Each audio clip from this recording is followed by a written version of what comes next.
took a short stint in the United States Army, where I was training to be a Fox 35, and that is an electronics engineer. Basically, it was exactly called Special Devices Electronics Repair, I believe. It was the National Guard that I was joining in, actually. I spent time over in South Carolina, and I spent time in Georgia during my basic and extended training. Both of those areas were a big culture shock to me because Salem, Oregon has always been a very conservative town, and for me to go from a place like this to a place like South Carolina and Georgia was just amazing. Not to mention the fact that I never really got to travel in the true sense of the meaning travel anywhere. So it was kind of my first time on my own traveling to somewhere outside of the beautiful Salem, Oregon. My first shock was, wow, South Carolina is as beautiful as Oregon, because I am a native Oregonian and I absolutely am in love with the trees and all the green here, and I thought we were unique. I didn't think there were other places like us. So as I was on the bus heading to basic training camp, I was noticing all the green and how beautiful it was, and I thought, wow, yeah, I guess we don't have the market cornered on that, but I was amazed, and it was a beautiful place.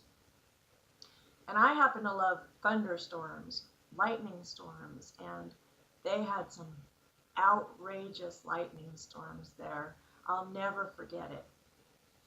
Anyway, so there I was going off to boot camp in South Carolina. And then from there I went on to Georgia, which was actually Fort Gordon, Georgia, where I ended up getting injured at that time, and ended up having to spend nearly my entire time there in advanced training, not being a part of, unfortunately. You know, I often tell people this. I have a lot of tales to tell about being in the Army. And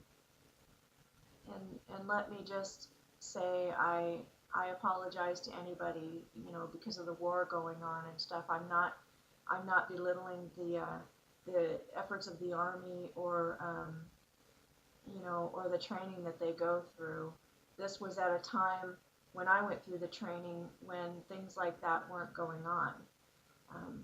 But I gotta say, you know, I absolutely loved basic training, and I loved all the challenges that came with it.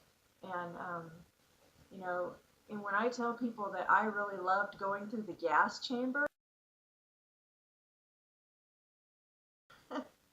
I get some really unique responses, like you're crazy, you know. But for me, it wasn't the actual, you know, being in the moment that I loved. It was getting through the really tough, really hard thing to do.